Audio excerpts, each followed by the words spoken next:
One thing that did not shut down during the pandemic was construction, particularly on our roadways. In fact, if you travel downtown on Las Vegas Boulevard between Stewart and Sahara, you may have noticed there's a little road improvement project going on, causing a few travel headaches. We caught up with some city engineers to ask them how much planning goes into this to keep our workers safe and cause as few headaches as possible, and the short answer is a lot.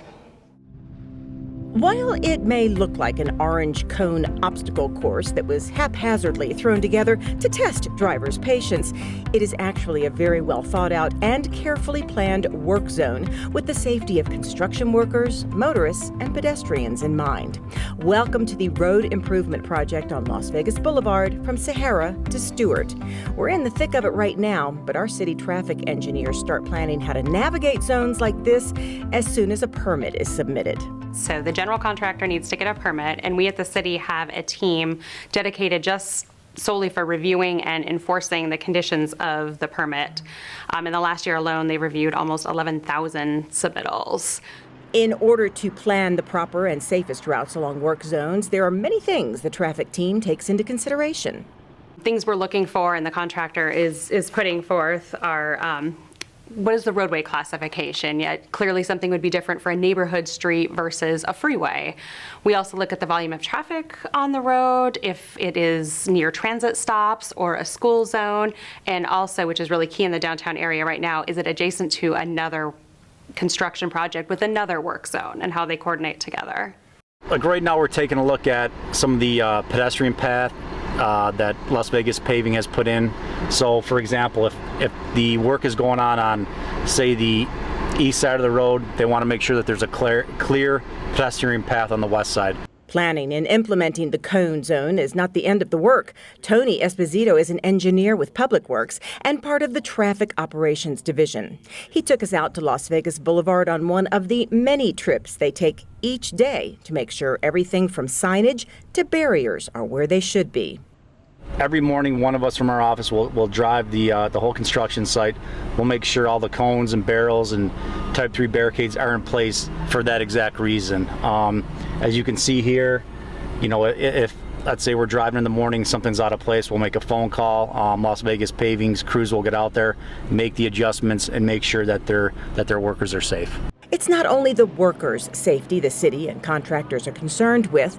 To keep pedestrians and cyclists from injury or worse, temporary sidewalks, proper barriers, and relocated bus stops are almost always required as a project progresses. One of the first concerns we're taking a look at are pedestrian safety issues. We want to make sure that they have a clear, defined path so they can get safely through the work zone. Another one would be business access. We want to make sure all the businesses, they have a driveway in and out. For our RTC bus stops, we want to make sure that, you know, if one bus stop has construction going on, that it's moved so people can get safely on and off the buses. Making sure the route is safe is a big part, but not the only part of what the city does during and before a road is torn up. Warning residents and businesses this is going to happen is another major task. One of the biggest things here is really providing advance notice for people either traveling through or about to approach a work zone. So that would be things like static signage or electronic changeable signage. Making sure we have good public notifications either via email or social media. Our Public Works Department, the Traffic Division, the general contractors, and city leaders do what they can to keep inconvenience to a minimum during a project like this.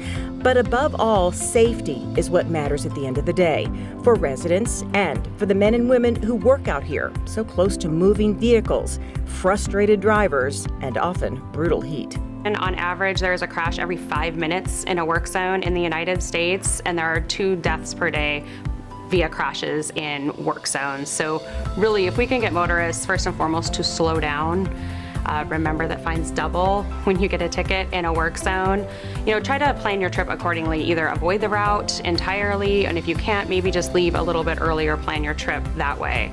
And think of this, in 2023, when the Las Vegas Boulevard project is done, we'll hardly remember the dust and disruption, right? So it's really what we call a complete streets. beautification, really making the road more attractive for all users. So it'll have pedestrian facilities, it'll have shade trees and other amenities.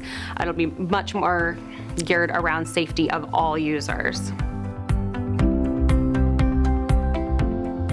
If you see something through these construction zones that need attention, a keep right sign or a flashing light that's not flashing, you can go to seeingorange.rtcsnv.com and let the appropriate people know. Or you are welcome to contact the city's Transportation Division for traffic-related concerns at 702-229-6331. It really will be beautiful and very safe, whether you're driving, walking, cycling, or on a bus.